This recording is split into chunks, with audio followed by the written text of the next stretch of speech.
الشيطان الرجيم. بسم الله الرحمن الرحيم. کیا یہ لوگ قرآن میں غور نہیں کرتے یا ان کے دلوں پر قفل پڑے ہوئے ہیں؟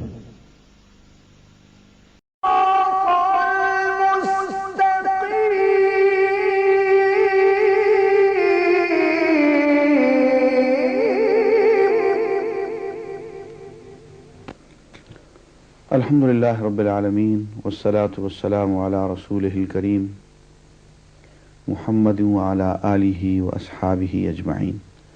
اعوذ باللہ من الشیطان الرجیم. بسم اللہ الرحمن الرحیم.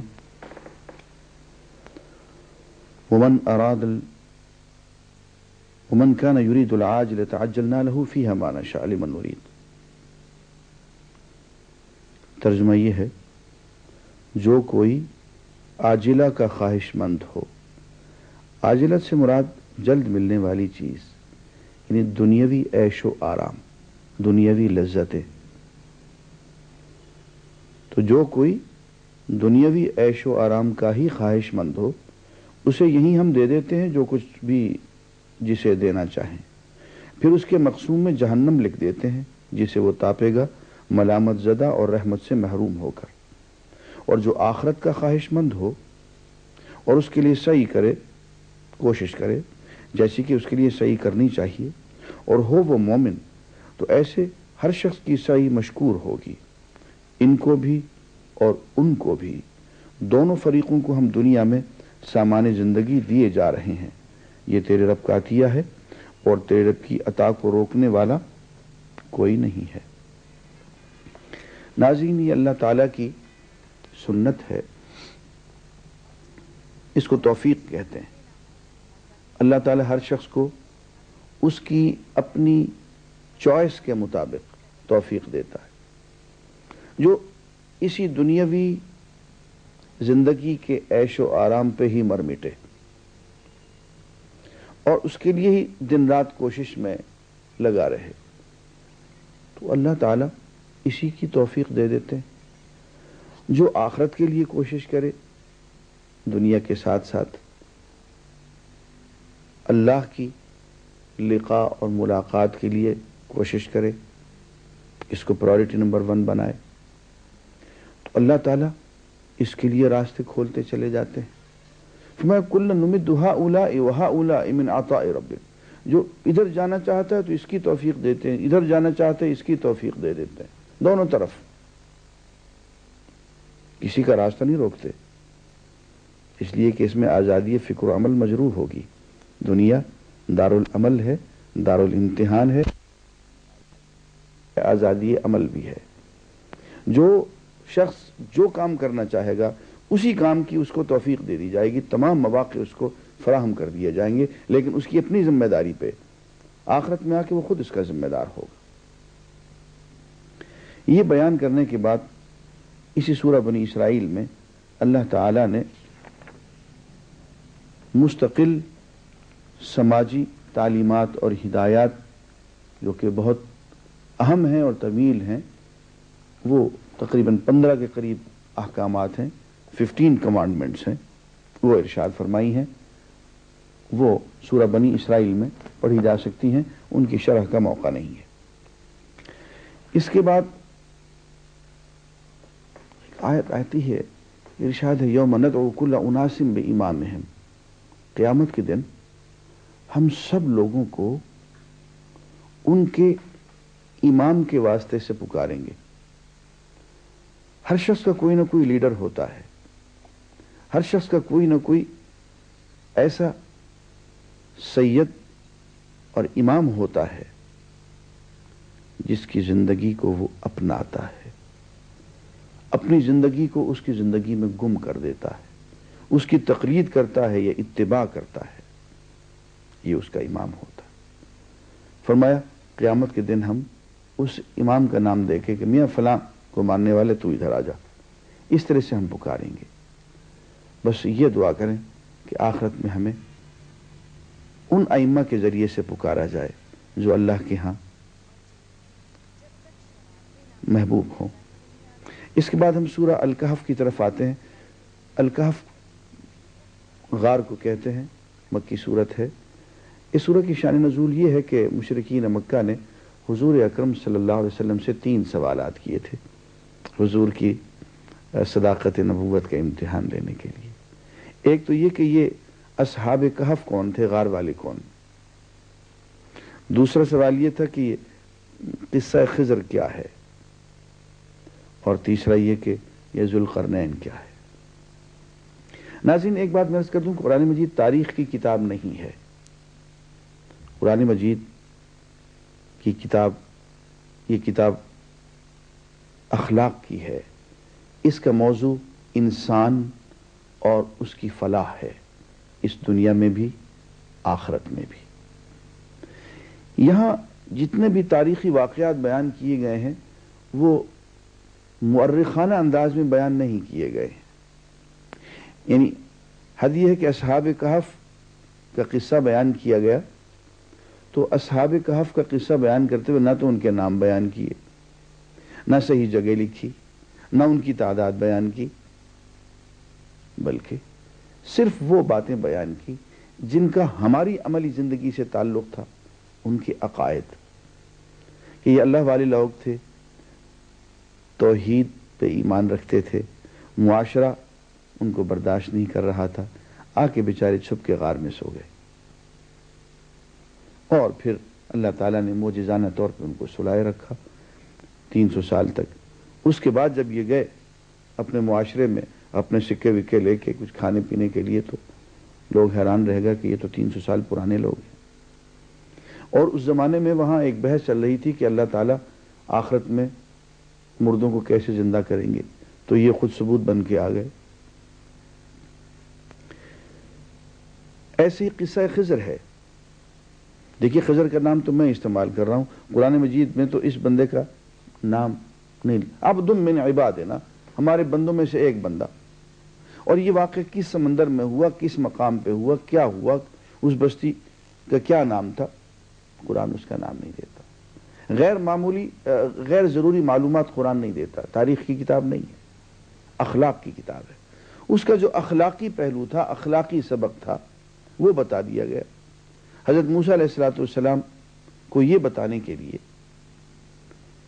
کہ ایک تو نظام زندگی تم یہ دیکھ رہے ہو اور اس میں جو قوانین اور احکام ہیں شریعت کی شکل میں ہم نے تمہیں دے دیے ہیں، اور ایک نظام ہم بھی چلاتے ہیں اپنے فرشتوں کے ذریعے سے، اپنے تکوینی امور پہ معین بندوں کے ذریعے سے. وہ نظام ذرا مختلف ہوتا ہے. ذرا یوں دیکھ لو کہ جاتے جاتے کشتی میں چھید کر دیا، اور وہ کشتی کو بچانا مقصود تھا. جاتے جاتے ایک بچے کو مار دیا، اس کے والدین کو اس کی شر سے بچانا مقصود تھا. 2 بچے ہیں، ان کا خزانہ ایک جگہ چھپا ہوا ہے، دیوار گر گئی ہے، خزانہ ظاہر ہونے کا خطرہ ہے. اللہ کے نبی کو اور ولی کو حکم دیا کہ کھڑے ہو کے دیوار بناؤ. ان بچوں کا والد کان ابوہما صالحا، نیک آدمی تھا. والدین میں کوئی نیک ہو تو اولاد کو اس کا فائدہ پہنچتا ہے. تو یہ 3 آگے ذوالقرنین کا واقعہ ہے. ایک بادشاہ جس نے اللہ کے حکم کو، شریعت کو اپنے ملک میں نافذ کیا اور لوگوں کو یاجوج اور ماجوج کے ظلم سے بچایا. تو یہ تینوں قصے سورہ الکہف میں آتے ہیں. ان کی تفصیلات آپ جانتے ہوں گے. میں اس میں جو باتیں اس وقت براہ راست ہم سے متعلق ہیں وہ چند انتخاب کر کے میں عرض کرتا ہوں. قرآن مجید کے بارے میں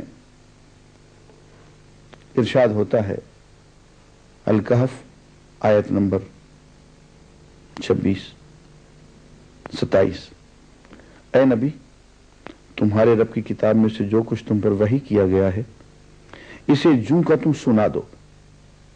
کوئی اس کے فرمودات کو اب آئندہ بدل نہیں پائے گا. اللہ کے کلام کو بدلا نہیں جا سکتا.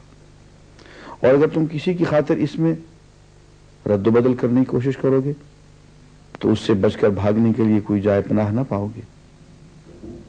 اور اپنے دل کو ان لوگوں کی معیت پر مطمئن کرو جو اپنے رب کی رضا کے طلبگار بن کر صبح و شام اسے پکارتے ہیں اور ان سے ہرگز نگاہ نہ پھیرو، کیا تم دنیا کی زینت پسند کرتے ہو؟ کسی ایسے شخص کی اطاعت نہ کرو جس کے دل کو ہم نے اپنی یاد سے غافل کر دیا ہے اور جس نے اپنی خواہش نفس کی پیروی اختیار کر لی ہے اور جس کا طریقہ کار افراط و تفرید پر مبنی ہے۔ صاف کہہ دو کہ یہ حق ہے تمہارے رب کی طرف سے، اب جس کا جی چاہے مان لے اور جس کا جی چاہے انکار کر دے۔ اس کے بعد اسی صورت میں دنیاوی زندگی، حیات دنیا کے بارے میں بہت خوبصورت مثال دی گئی ہے اور پھر آخرت کا ایک خوبصورت نقشہ کھینچا گیا ہے کہ اس میں کس طرح سے انسانوں کے اعمال پیش کر دیے جائیں گے۔ یہ ارشاد ہوتا ہے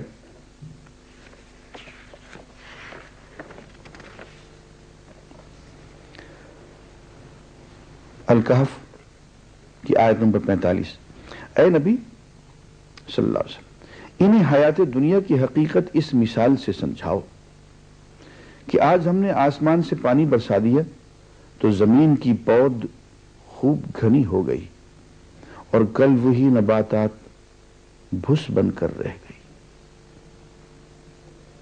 جس سر پہ غرور آج ہے یہاں تاجوری کا، کل اس پہ وہی شور ہے پھر نوحہ گری کا۔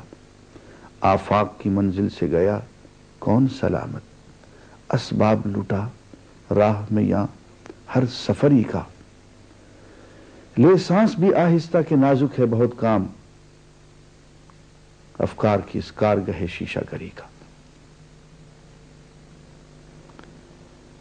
ہاں، آج ہم نے آسمان سے پانی برسا دیا تو زمین کی پود خوب گھنی ہو گئی اور کل وہی نباتات بھس بن کر رہ گئی جسے ہوائیں اڑائے لیے پھرتے ہیں۔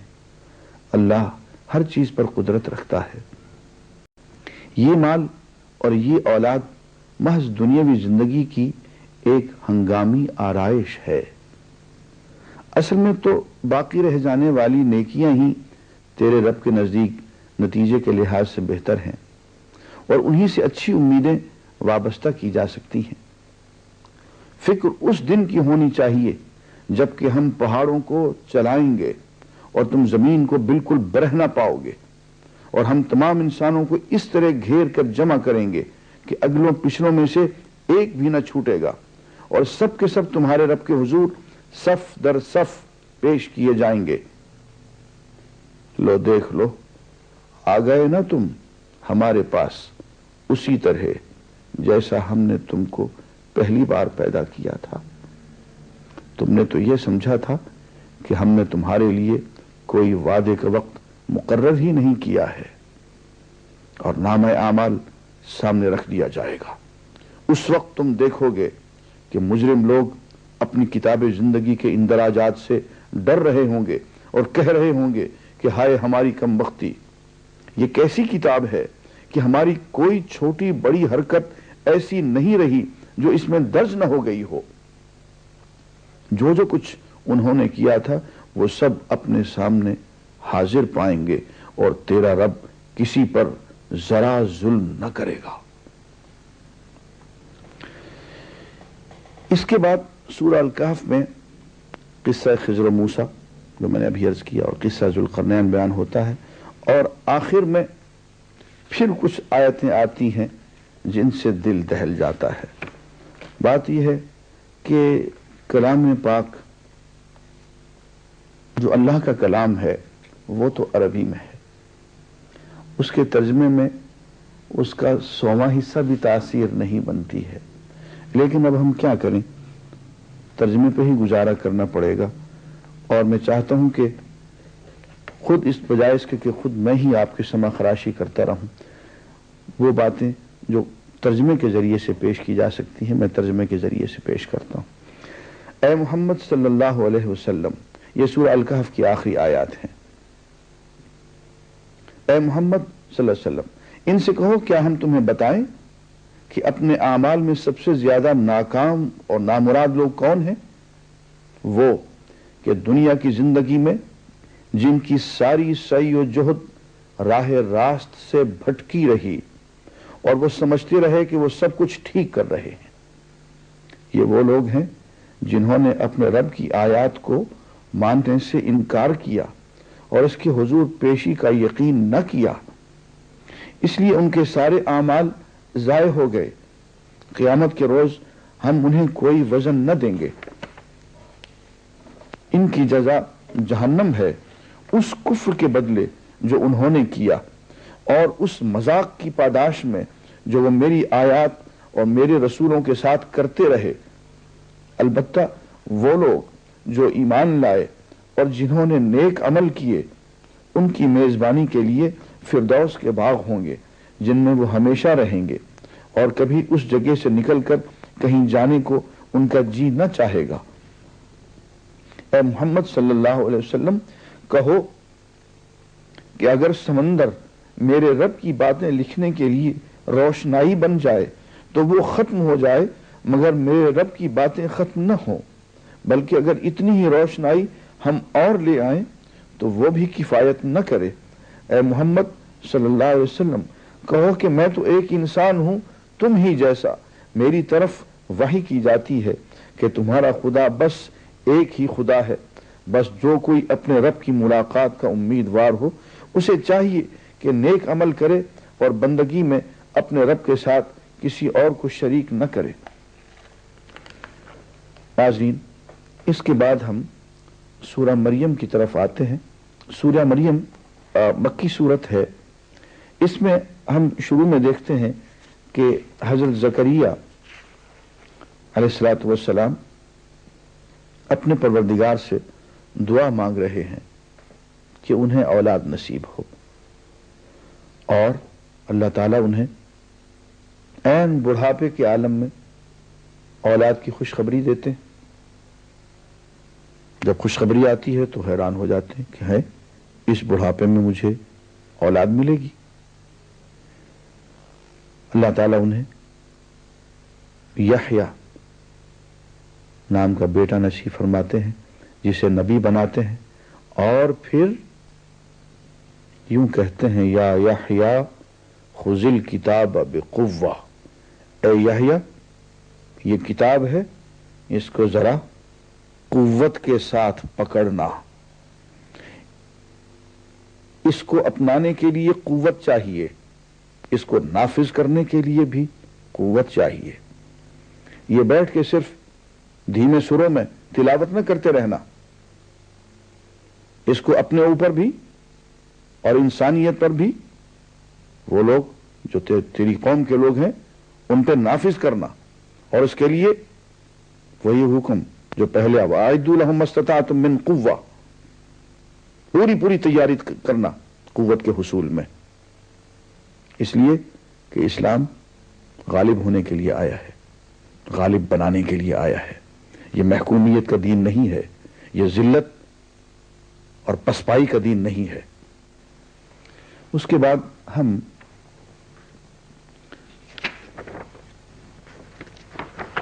ایک یہاں سے پھر میں ترجمہ پڑھوں گا،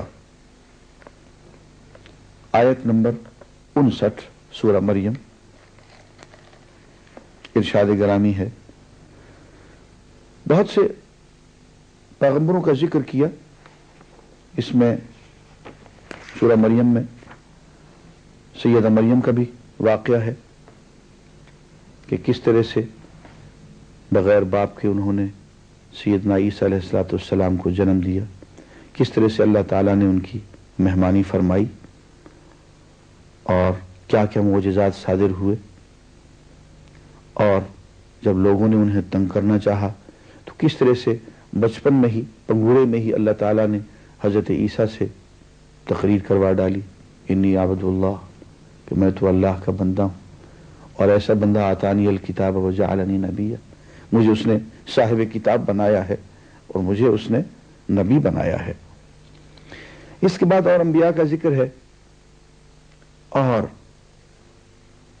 یوں فرماتے ہیں کہ یہ وہ پیغمبر ہیں جن پر اللہ نے انعام فرمایا آدم کی اولاد میں سے اور ان لوگوں کی نسل سے جنہیں ہم نے نوح کے ساتھ کشتی پر سوار کیا تھا، اور ابراہیم کی نسل سے اور اسرائیل کی نسل سے، اور یہ ان لوگوں میں سے تھے جن کو ہم نے ہدایت بخشی اور برگزیدہ کیا۔ ان کا حال یہ تھا کہ جب رحمان کی آیات ان کو سنائی جاتی تو روتے ہوئے سجدے میں گر جاتے تھے۔ پھر ان کے بعد وہ ناخلف لوگ ان کے جانشین ہوئے جنہوں نے نماز کو ضائع کیا اور خواہشات نفس کی پیروی کی، بس قریب ہے کہ وہ گمراہی کے انجام سے دوچار ہوں۔ البتہ جو توبہ کر لیں اور ایمان لے آئیں اور نیک عملی اختیار کر لیں وہ جنت میں داخل ہوں گے اور ان کی ذرہ برابر حق تلفی نہ ہوگی۔ یہ سورہ مریم سے میں نے آیات تلاوت کی، انبیاء کا ذکر، اور اس کے بعد ایک اہم بات کہ انبیاء کی جانشینی جن لوگوں نے کی، چاہیے تو یہ تھا کہ وہ نماز اور زکوٰۃ کو قائم رکھتے، لیکن انہوں نے نماز چھوڑ دی، اور جب نماز چھوڑی تو اس کا نتیجہ یہ نکلا کہ خواہشات کی پیروی میں لگ گئے۔ معلوم ہوا کہ یہ نماز جو ہے خواہشات پیروی سے روکتی ہے، اور جب خواہشات پیروی میں لگ گئے تو ایک گمراہی پھر دوسری گمراہی، ایک گمراہی دوسری گمراہی کو جنم دیتی ہے، تو پھر گمراہیوں میں پڑتے چلے گئے۔ ناظرین، اس کے بعد ہم سورہ طٰہٰ کی طرف آتے ہیں۔ سورہ طٰہٰ میں ابتدا حضرت موسیٰ علیہ السلام کے قصہ سے ہوتی ہے۔ موسیٰ علیہ السلام کا قصہ آپ لوگ جانتے ہیں، پورا بیان کرنے کا موقع نہیں ہے۔ ایک قبطی کو مار کے بھاگ نکلے، مدین پہنچے، حضرت شعیب کے ہاں رہے، سال ہا سال 8-10 سال رہے، پھر وہاں سے شادی کر کے چلے، راستے میں ہیں نبوت مل گئی، رسالت مل گئی، معجزات مل گئے۔ ید بیضا کا معجزہ کہ ہاتھ اپنے پہلو میں ڈالو اور اتنا روشن اتنا سفید کہ اندھیرے کو دور کر دے۔ نبی اندھیرے کو دور کرنے کے لیے ہی تو آتا ہے۔ اور کہا کہ یہ لکڑی جو تمہارے ہاتھ میں ہے پھینکو، پھینک دی، اژدہا بن گیا، ڈر گئے، موسیٰ ڈر گئے، اس اژدہا پہ ہاتھ ڈال دو۔ اژدہا پہ ہاتھ ڈال دیا، پھر وہی لکڑی کی لکڑی بن گیا۔ اصل میں حضرت موسیٰ کو ایک بہت بڑے اژدہا کے پاس بھیجا جا رہا تھا، یہ فرعون تھا، اور یہ تربیت دی جا رہی تھی کہ اژدہا پہ ہاتھ ڈالنا ہے۔ یہ فرعون دیکھنے میں اژدہا نظر آتا ہے، جب اس پہ ہاتھ ڈالو گے تو یہ لکڑی ہوگا۔ اور اشارے میں یہ بھی بتا دیا کہ یہ بڑے بڑے جو فرعون ہوتے ہیں، یہ بڑے بڑے جو امیر کبیر وزیر ہوتے ہیں، یہ دیکھنے میں اژدہا نظر آتے ہیں، ہاتھ ڈال دو تو لکڑیاں ہوتی ہیں۔ آگے حکم دیتے ہیں کہ ہاں سیدنا ہارون کا ساتھ ان کو دے دیتے ہیں، بھائی کا، تمہاری نبوت میں وہ بھی تمہارے ساتھ شریک ہے۔ اور پھر دونوں کو حکم دیتے ہیں کہ اذهب انت واخوک بآیاتی، کہ تم اور تمہارا بھائی دونوں میری ان نشانیوں کو، معجزات کو لے کے تم جاؤ۔ ولا تنیا فی ذکری، اور دیکھو میرے ذکر میں سستی نہ کر، لگے پہ اس وقت اثر کرے گی جبکہ اندر سے ذکر کی گرمی موجود ہوگی۔ اگر وہ گرمی نہیں ہوگی تو بات منہ سے نکلے گی، اس کان سے اس کان نکل جائے گی، کوئی اثر نہیں ہوگا۔ لیکن اگر اندر کچھ ذکر کی گرمی موجود ہے تو پھر از دل خیزت بر دل ریزت، بات پھر دل سے نکلے گی، دل پہ اثر کرے گی۔ اور اس کے بعد یہ فرمایا کہ فرعون کے ساتھ گفتگو کرنا، لیکن ذرا نرم لہجے میں، حکمت کے ساتھ، موعظہ حسنہ کے ساتھ، اور جدال احسن۔ اس کی ایک خوبصورت مثال ہمیں فرعون کے دربار میں نظر آتی ہے کہ کس طرح سے حضرت موسیٰ علیہ السلام کی فرعون کے ساتھ گفتگو ہوتی ہے اور فرعون کے وار کو اور اس کی چال کو سیدنا موسیٰ خطا کر دیتے ہیں۔ فرعون نے کہا، میں یہ پڑھ رہا ہوں سورہ طٰہٰ کی آیت نمبر 49 سے، فرعون نے کہا، اچھا تو پھر تم دونوں کا رب کون ہے اے موسیٰ؟ موسیٰ نے جواب دیا، ہمارا رب وہ ہے جس نے ہر چیز کو اس کی ساخت بخشی، پھر اس کو راستہ بتایا۔ فرعون بولا، اور وہ پہلے جو نسلیں گزر چکی ہیں ان کی پھر کیا حالت تھی؟ موسیٰ نے کہا کہ اس کا علم میرے رب کے پاس ایک نوشتے میں محفوظ ہے، میرا رب نہ چوکتا ہے نہ بھولتا ہے۔ ناظرین، آپ نے فرعون کی بدمعاشی دیکھی۔ فرعون نے یہ حرکت کی کہ موسیٰ علیہ السلام سے پہلے تو یہ پوچھا کہ رب کون ہے، بتایا انہوں نے۔ اس کے بعد اچھا پھر جو ہمارے پہلے بڑے بڑے جو گزر چکے ہیں قائد، ہمارے آبا و اجداد، ان کی حالت کیا ہوگی؟ وہ بھی جہنم میں۔ اب وہ جانتا تو تھا کہ وہ جہنم میں، حضرت موسیٰ سے کہلوانا چاہتا تھا تاکہ دربار کے سب لوگ حضرت موسیٰ کے دشمن ہو جائیں۔ حضرت موسیٰ اس کے بتا اس چال کو سمجھ گئے۔ آپ نے جو جواب دیا وہ یہ نہیں کہ وہ جہنم میں پڑے سڑ رہے ہیں، بلکہ یہ کہا کہ ان کا حال اللہ جانے، اللہ نہ بھولتا ہے نہ چھپتا ہے۔ اسے کہتے ہیں حکمت تبلیغ۔ وآخر دعوانا الحمدللہ رب العالمین۔ اے اللہ پاک، پیارے نبی پاک کے صدقے میں ہمیں قرآن کریم پڑھنے، اس کو سمجھنے اور اس پر عمل کرنے کی توفیق عطا فرما۔ اے اللہ پاک، پاکستان کو اپنے حفظ و امان میں رکھ اور اس کی حفاظت فرما، اور ہمارے والدین، اہل و عیال اور تمام مسلمان مردوں اور عورتوں کو بخش دے۔ آمین ثم